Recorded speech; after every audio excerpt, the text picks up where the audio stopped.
So, now we have covered this XRD and small angle X-ray scattering, two techniques which are required to characterize the material in terms of structure in different length order.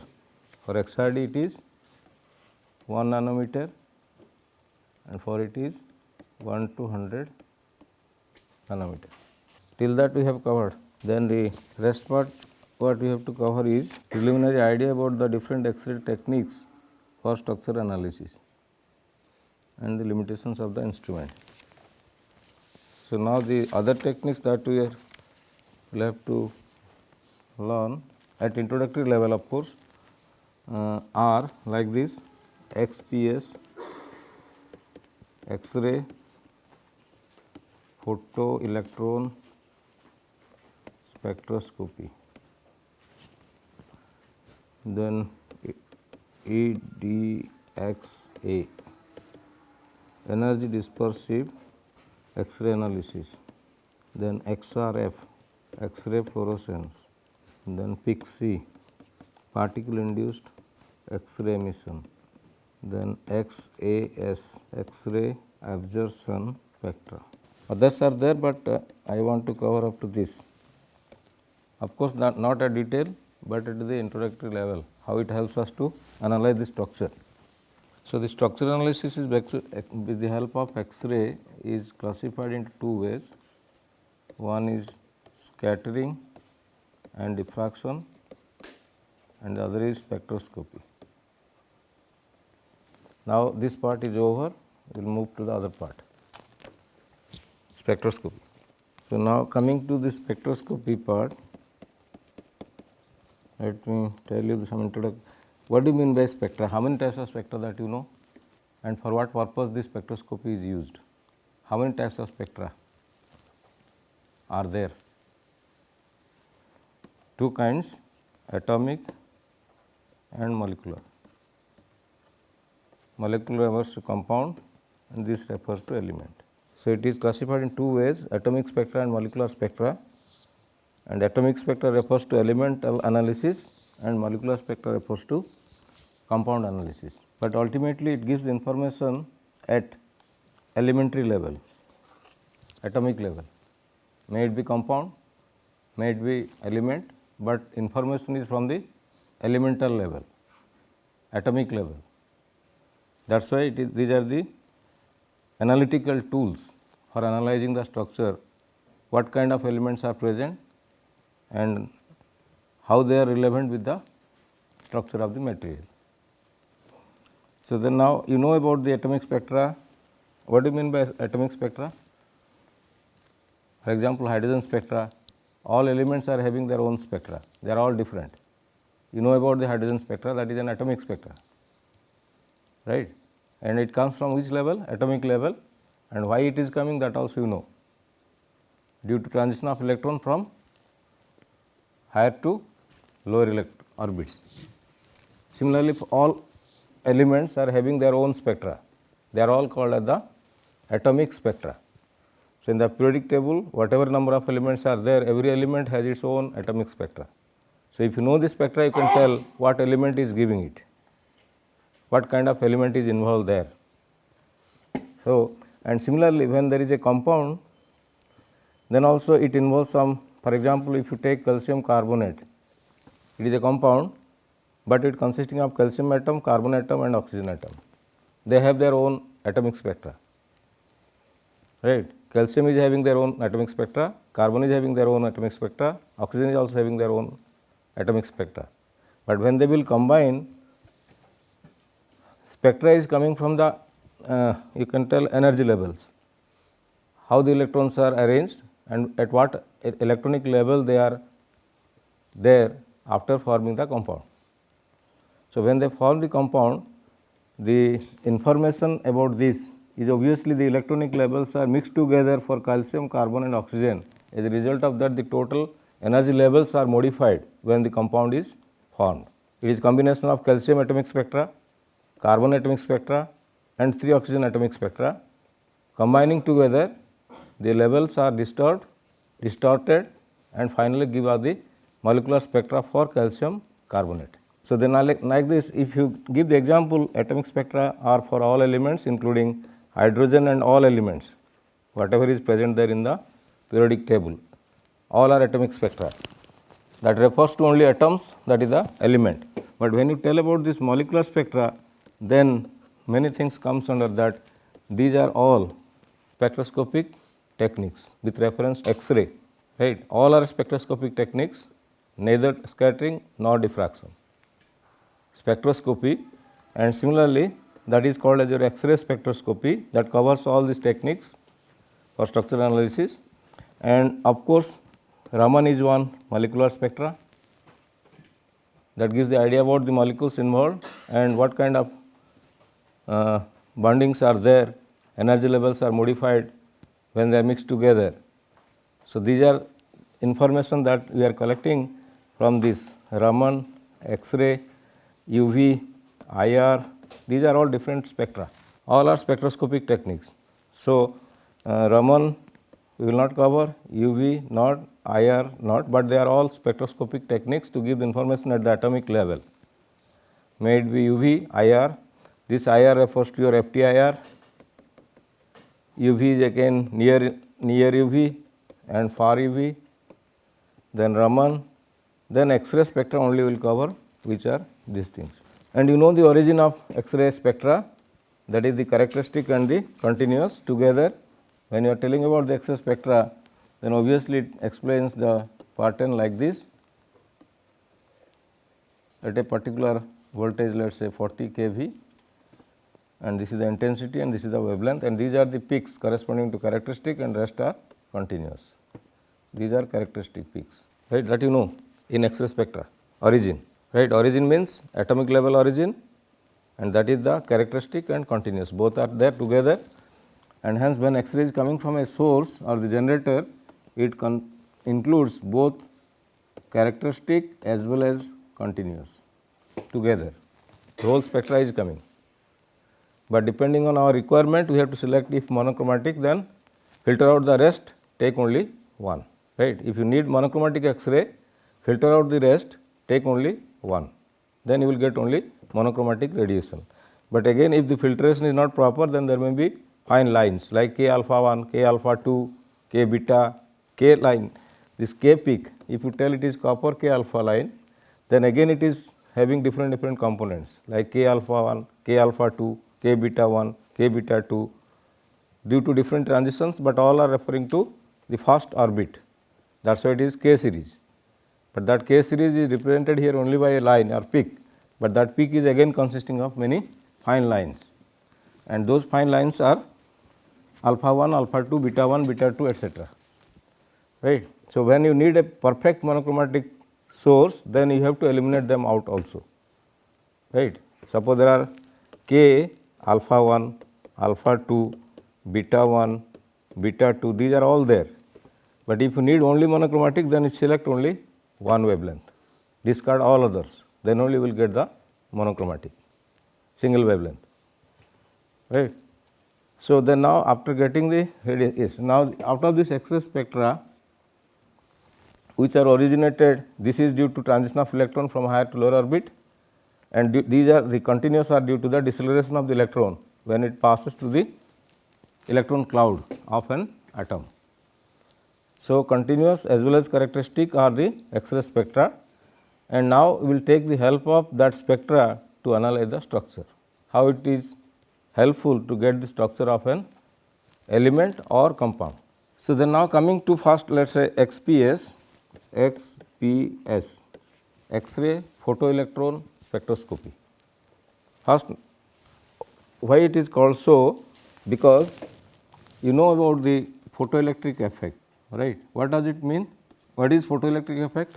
When an energetic photon is incident on a metal surface, then the electrons are ejected out of it, that is called as the photoelectric effect. Photo means light, light interacting with the electron, getting energy, that electron will be ejected out, then that electron is called as the photoelectron, and the effect is photoelectric effect, right.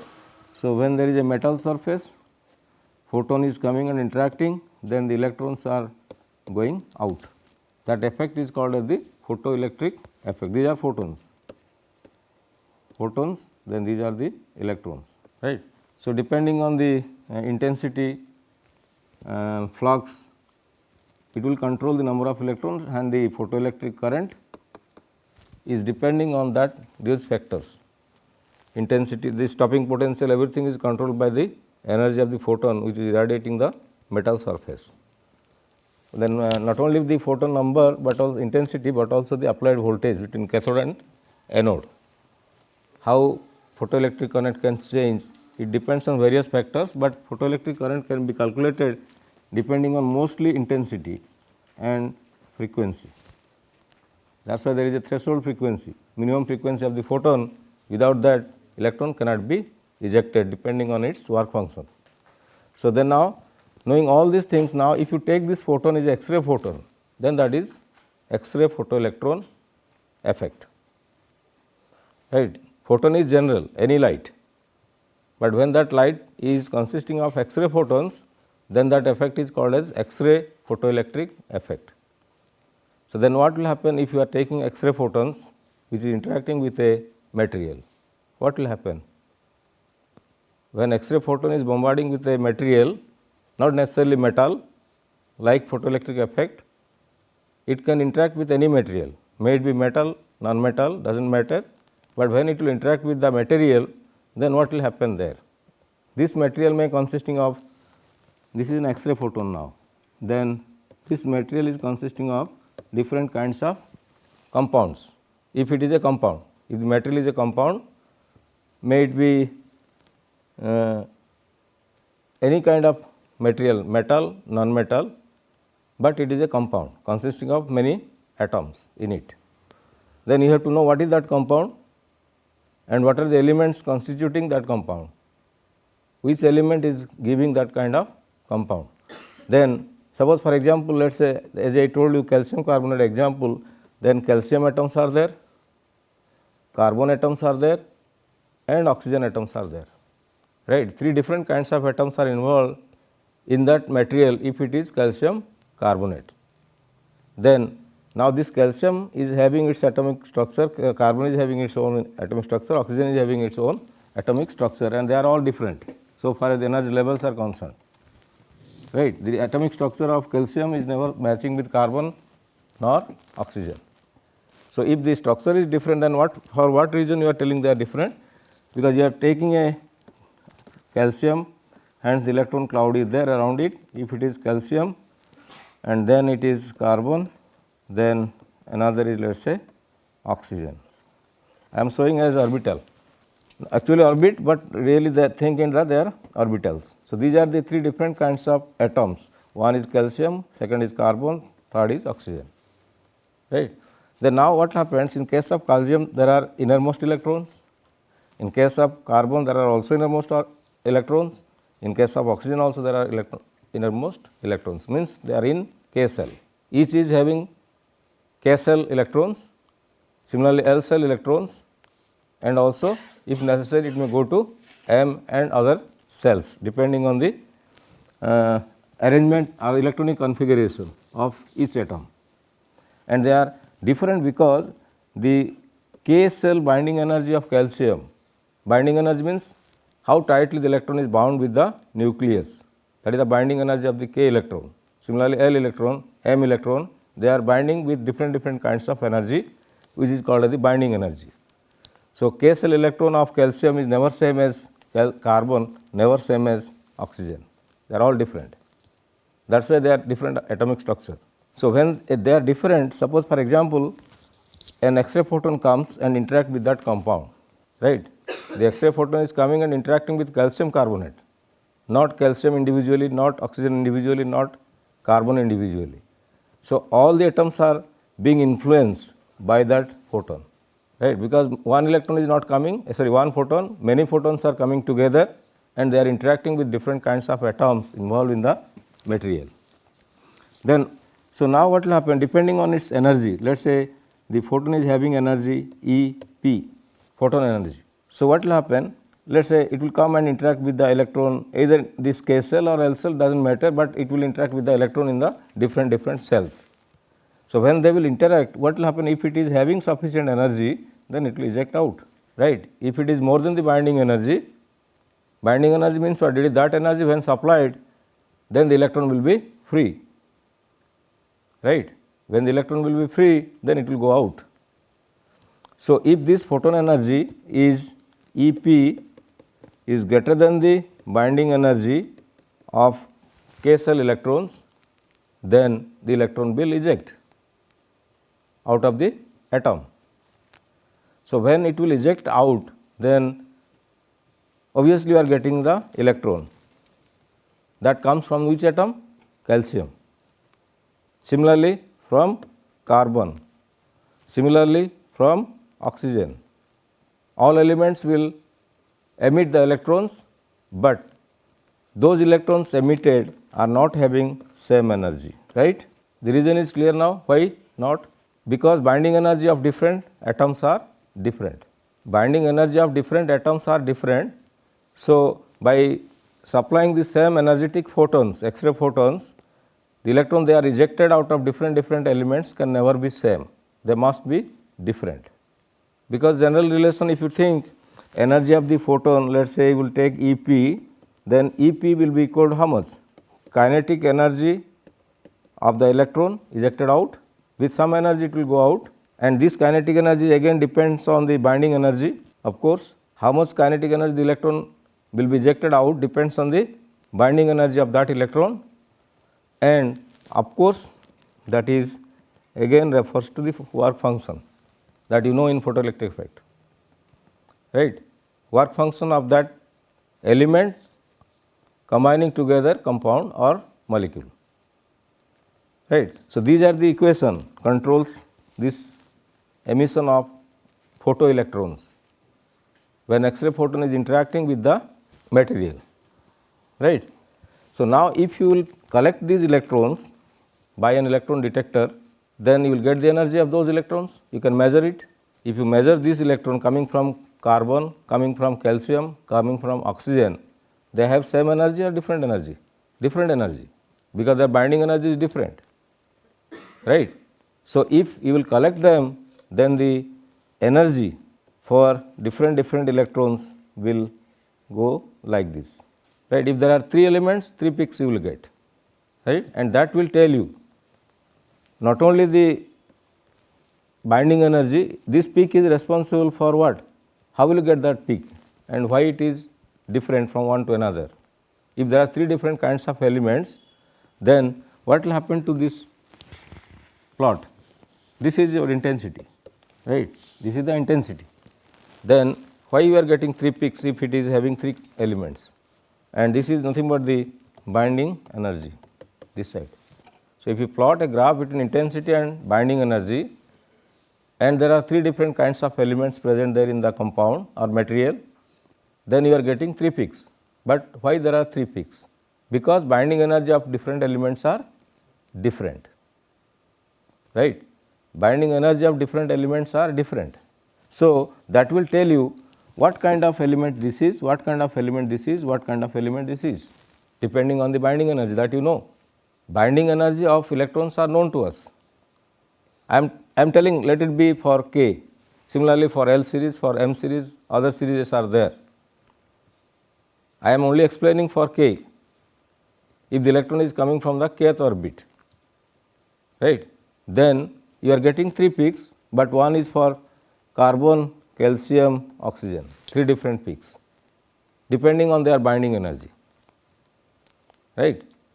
The electrons with different energies are collected, and if you plot a graph binding energy versus the intensity, then you will get different peaks at different binding energy. So, that binding energy will tell you what kind of element it is and where you are getting the peak, right. Then it clearly tells what kind of elements are involved there.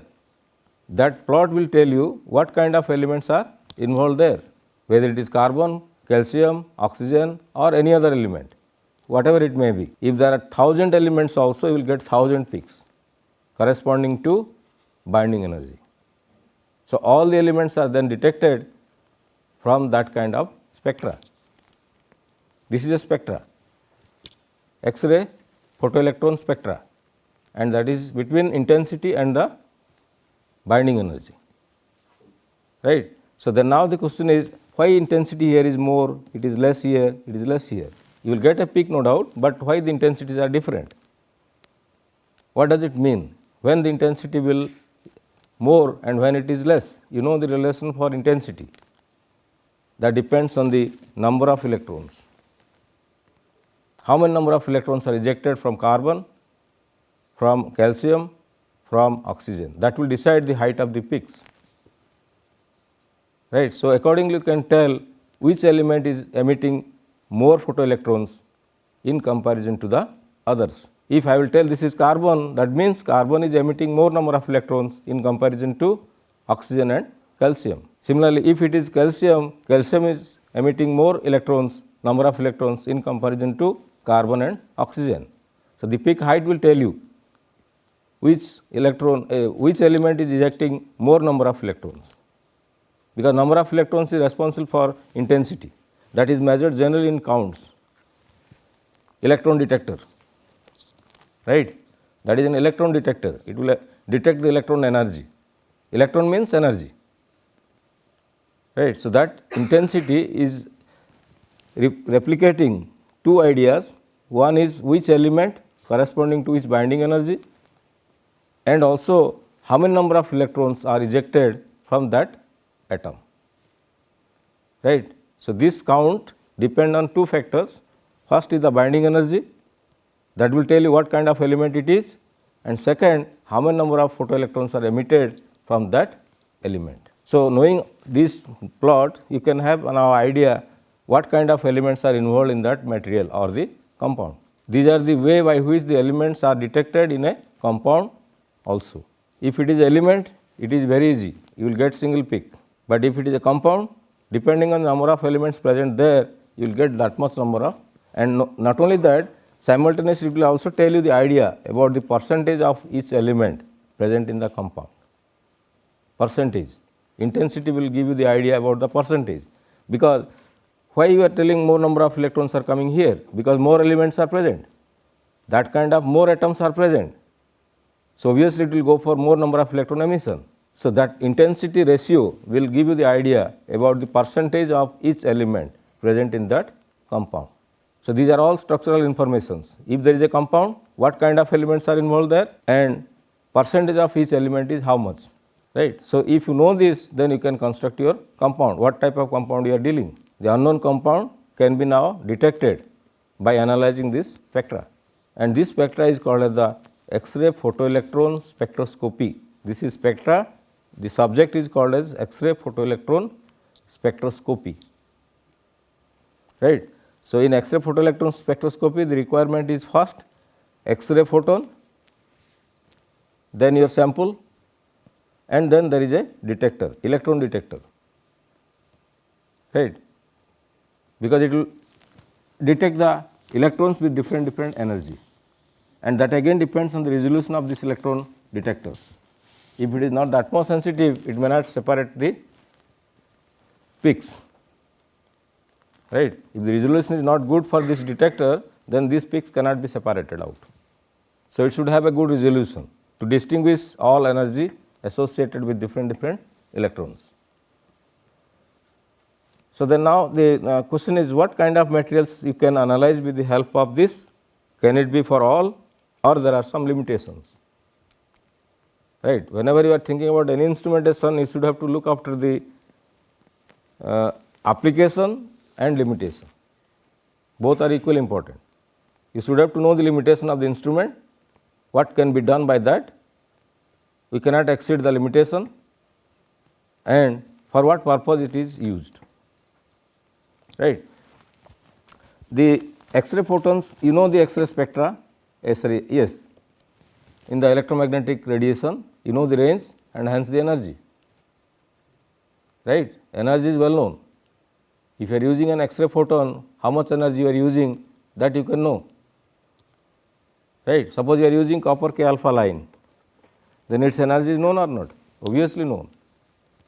So, any X-ray photon is well known with their energy or frequency or wavelength, any one, either energy or frequency or wavelength, all are similar. Out of 1 you can establish, out of 1 means either frequency or wavelength. Energy is if given, then it is all right, but if energy is not there, either frequency or wavelength is given, then also you can estimate the energy of the X-ray photon. So, when that a photon is now irradiating the material, right, there is a source of X-ray, monochromatic X-ray is coming out with a definite energy, and hence now they will go and interact with the material. Material means whatever kind of material it may be. Then now the question is depending on its energy, right. So, when a material is there, let us say this is a photon comes and interact, then what may happen there? Let a photon is coming and interacting with a material. Material may be an element, may be a compound. Then what will happen there?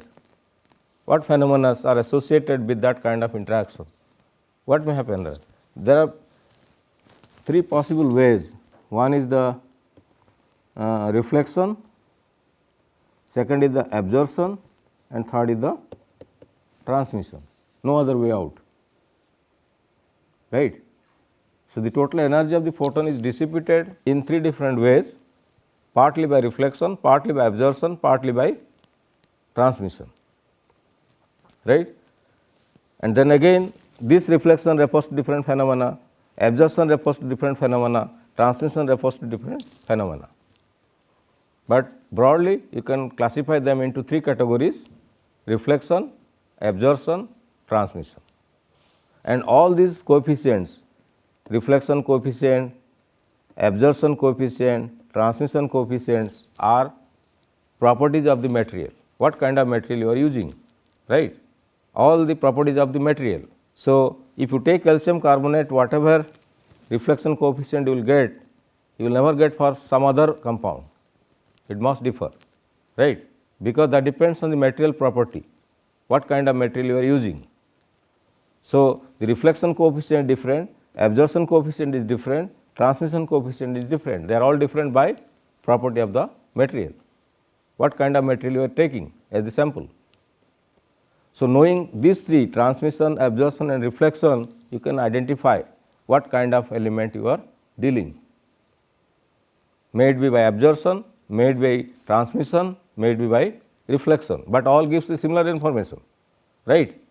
If the material is same, the reflection will give the same information, transmission will give the same information, absorption also will give the same information, because the elements are same, right, material is same. So, how to analyze the coefficient, reflection, absorption and transmission, that depends on you, but all will give the similar information with reference to that same material which is your sample. So, now if you go for spectroscopy, then what kind of phenomena you are dealing with? First analyze it. If it is X-ray spectroscopy, interaction may be occurring in three different ways. Photon is interacting with the material, it goes in three different ways: reflection, absorption, transmission, right. Again these three phenomena are classified into different techniques, which you are accepting at the different techniques, like XPS is a technique, right. XPS is a technique. So, this XPS technique depends on which phenomena, whether reflection, absorption or transmission. That means, I am telling scattering is an example of reflection. Treat in that way. Scattering is not reflection, right? Scattering is not reflection, but here we are considering scattering as reflection because it comes out, incidented then go out, right? Interaction is with the electron, electron is going out, but ultimately we are telling some photon comes and again go back to the same media. It is equivalent to a reflection phenomena, right? Reflection is same thing. When photon comes and interact with a media, some other media, then after interaction it will go back to the same media. Then only it is reflection, right? Similarly, refraction as the absorption. Absorption means absorption coefficients are there for different elements. What kind of elements are present there and how much energy will be absorbed by those elements, that will tell what kind of elements are present, right. That is mass absorption coefficient is referred to that, right. The intensity is involving with mass absorption coefficient or not, X-ray intensity in scattering and diffraction, right. Mass absorption coefficient is the major part of analyzing a XRD plot. That will give you the idea what kind of elements are present there. That is the phase analysis. Phase analysis is done only on the basis of mass absorption coefficient. That will give you the idea what kind of elements are involved in that compound. Similarly, here also the same thing happens.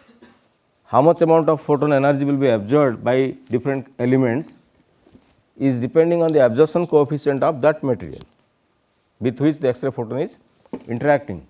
And ultimately, if you take this absorption part, how much energy is absorbed, then that will tell you what kind of elements are present there or what kind of compound is present there. And similarly, when it transmission, then some amount of energy is coming out, passing through the material. Then when it comes out, other than reflection and transmission, whatever energy remaining, that will come out, right. So, when this will come out, then this transmission coefficient of that material will also tell what kind of elements are present there, so that some is reflected, some is being absorbed and the rest is coming out. So, these three reflection, absorption and transmission will tell you similar information with reference to that material what you are going to characterize. But the analysis is difficult task, but people are doing it because their purpose is to characterize a material. Well understood what are the structure available inside the material at the atomic level or molecular level. So, to do that you have to deal with all those kinds of phenomena, reflection, absorption and transmission. But when you are telling that it is an X-ray spectroscopy, photoelectron spectroscopy, the similar thing happens, right. Photon comes, interact with the material. Then you know there may be reflection, there may be absorption, there may be transmission. So, out of these three phenomena, which is responsible for photoelectron emission? Three phenomena may take place, not beyond that, right.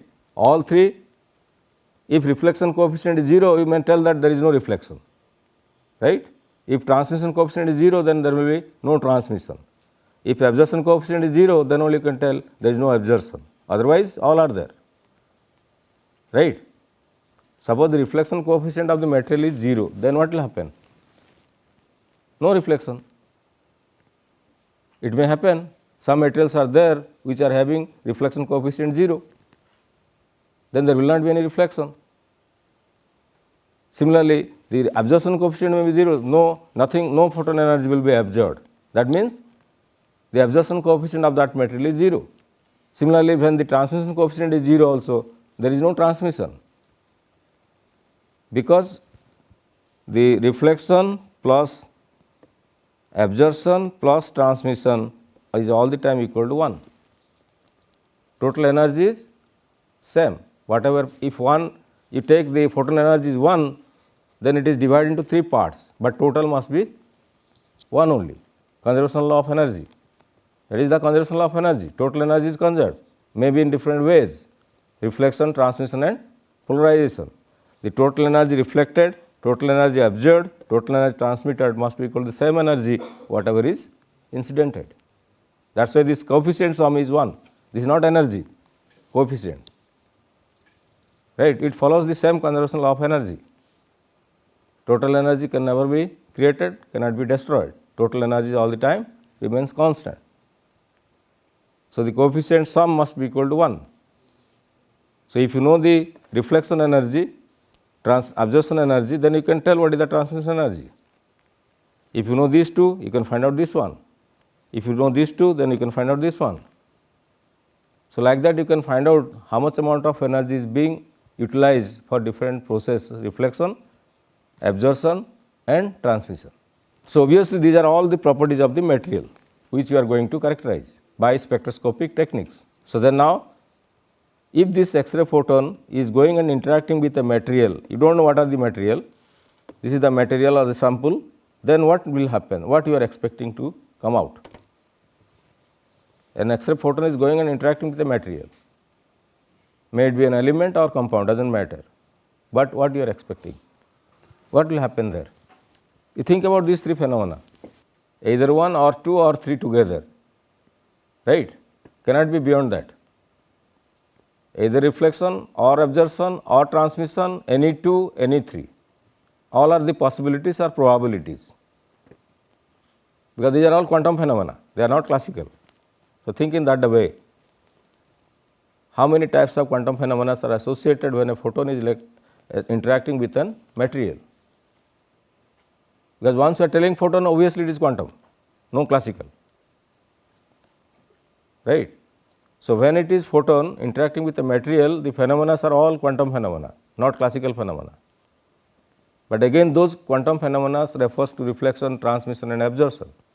So, then now if you are telling the electron is coming out, that is the photoelectron emission or the spectra, that is why it is called as photoelectron spectra. Photon goes, interact with the material and the electrons are coming out, ejected out, that you are detecting, these electron energies you are detecting, then that tells what kind of elements are involved there. So, this electron emission or the photoelectron emission is corresponding to which phenomena? Reflection, absorption, transmission. Cannot be absorption, right. If it comes out, where is the question of absorption? If it is absorbed, how it will come out? So, either transmission or reflection, right. If not absorption, then the other two are reflection and transmission. So, out of these two, which is responsible for this photoelectron emission? That leads to photoelectron spectra. Spectra means what? What do you mean by spectra? In general, what do you mean by spectra? That is nothing but a plot between frequency and the intensity, right. That is why it is in reciprocal space, never in real space. If you take in terms of wavelength, the plot will be very, very large, which you cannot accommodate in your paper or even in this room. But if you take in terms of reciprocal space, that is the frequency is inverse of wavelength, then you can restrict it within a limited space. So, the spectroscopy is never in real space, all the time in reciprocal space, c by lambda, right. Frequency means c by lambda, and once length is coming in the denominator, it is not real space, but it is reciprocal space and easy to represent, right. It is very easy to represent within a limited space, which you can never do if you plot a graph between wavelength and intensity. It is very, very large, but when the wavelength is very large, frequency is very small. Hence, the plot is now restricted within a limited region, but you have to understand it accordingly. You are plotting it in terms of frequency, not wavelength, right. So, like for example, if I show you the spectra, X-ray spectra, then what you are getting? Here you are getting the peaks, right. But if you plot it in terms of frequency, what will happen? You think over. You can plot it or not. The characteristic and continuous spectra are represented in terms of wavelength or frequency. The characteristic spectra and continuous spectra together is X-ray spectra. So, that spectra is represented in terms of wavelength or frequency? Wavelength, right. So, now you can try yourself and tell me next class, if you plot it in terms of frequency, whether it is covering the same space or less space, right. You take an X-ray spectra which was in terms of wavelength. So, convert the wavelength into frequency and plot the graph, right. Nature will be same, but space is very much small. Peak will not change. If frequency is fixed, wavelength is fixed, because C is constant, right. So, peak position will never change, but only space will change. If you plot in terms of wavelength, it requires a big space, but if you plot it in terms of frequency, it needs a small space. Otherwise, the representation is same meaning, everything is same, right. So, either you may plot it in terms of frequency or in terms of wavelength, that does not matter, but usually spectroscopy means frequency versus intensity. General spectroscopy, everywhere, whatever it may be, all the time in terms of frequency and intensity. right, because it is covering a minimal space. So, to represent it requires small space. That will make you understand what kind of phenomena is going on and what kind of elements are there. Everything can be analyzed out of this. So, that is why the spectra means, so if it is X-ray spectra, then obviously X-ray you are dealing. Spectra means photon energy. There is no, sometimes it is called as for example, if you tell electron spectra, like here the photoelectron spectra, it is not for photons, but for electrons, but anyway it is energy. So, intensity is energy, obviously it depends on both number of electrons and energy of the electron, together is the intensity, and this is the frequency. So, which frequencies are there and how many number of electrons are coming out, both are represented in this graph, that is called as your spectrograph, right. Like XRD is having their own diffractogram. Diffractogram means the plot. Similarly, this is the spectrograph. If it is X-ray with X-ray photon, you can tell it is X-ray spectrograph. If it is with electron, whatever it may be, but spectroscopy means all the time energy versus frequency, right, all the time. May it be electron spectroscopy, may it be photon spectroscopy, may it be ultraviolet spectroscopy, may it be infrared spectroscopy, whatever spectroscopy it may be, but all the time it deals with only energy and frequency. If you can plot the graph, that is the spectrograph of that spectra, right. So, similarly, when you are telling this is the spectrograph of what? This is a spectrograph of X-ray photoelectrons, right, photoelectrons ejected with the help of X-ray photon. So, similarly, there is UV spectra, there is IR spectra, and there is X-ray spectra, there is visible spectra, various kinds of spectra you are dealing, but all the spectra refers to energy versus frequency. And all these spectra will give you the idea at the elementary level, that is why they are the analytical tools. If you want to analyze the structure at atomic level, the analytical tool is the spectroscopy, right. So, that is why people are usually chemistry people are all the time, every time must have to refer at that level, atomic level, how the reaction takes place. They have to understand, but sometimes we material scientists also need it, because without chemistry there is no material, right. Without chemistry there is no material, may it be natural or artificial. So, you have to understand the chemistry also. Then for that kind of analysis you need this kind of plots, that is called as your spectroscopy, and that spectroscopy depends on what kind of source you are using. If the source is X-ray, it is X-ray spectroscopy. If the source is UV, it is UV spectroscopy. If the source is IR, then it is IR spectroscopy. Like that you have to name what kind of source you are using, depending on that the spectra is named. But spectra all the time gives us the information at what level? Atomic level, elementary level, right. All the time, every time spectroscopy gives the information at atomic level, and that is the reason why they are called as the analytical tools, right, analytical tools, because when you think about a chemical reaction, at what level the reaction takes place? Obviously atomic level, right. There is no chemical reaction without atom. So, you have to understand what atoms are involved there and how they are reacting, and that is the reason why chemistry people all the time using IR, UV, X-ray, sometimes some kind of radiation, but ultimatum is the how the reaction takes place, what kind of bondings are there, every information can be obtained out of this spectroscopy.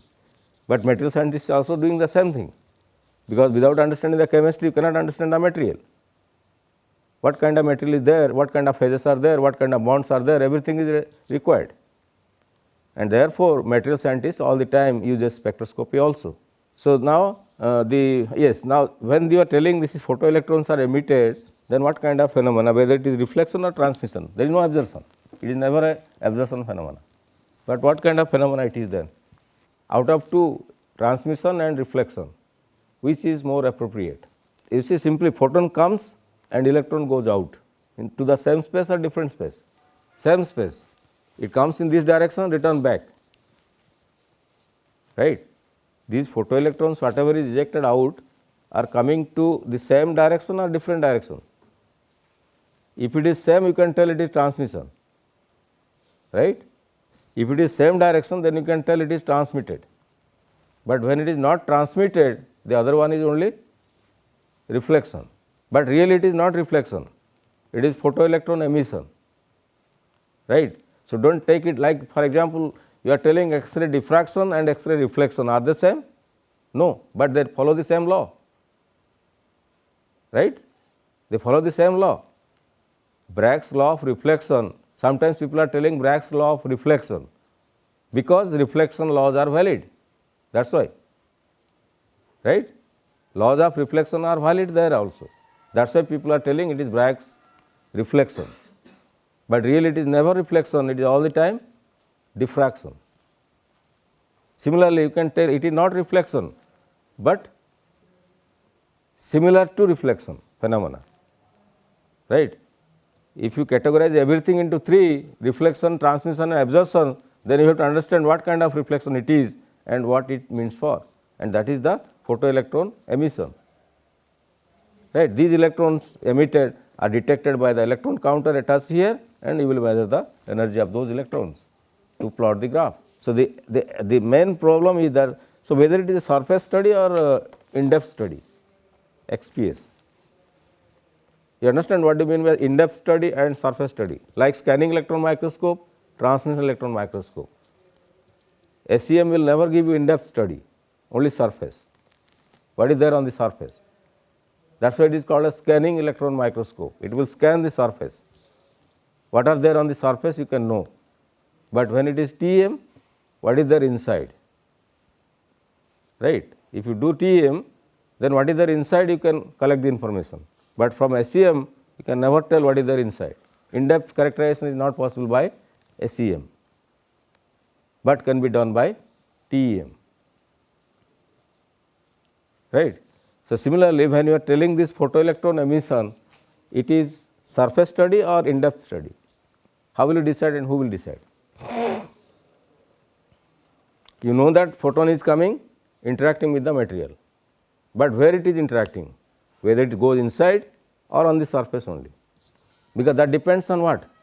Penetration energy of the X-ray photon, how much it can penetrate, right. Depth of penetration will decide whether it is in-depth study or surface study, right. And generally the X-ray energy, whatever you are getting here in the X-ray photon range, is can maximum go to a length order of 10 nanometer. 10 nanometer means how many atoms? 100 atoms, not beyond that, right. That means obviously it is surface, never go in depth. So, it is a surface study. Usually you have to know whether all the elements are uniformly distributed on the surface or not. In case of thin film, it is a must. If you are going to characterize a thin film, you have to see whether the elements are equally distributed all over or somewhere more, somewhere less, because that will control the property of the thin film, right.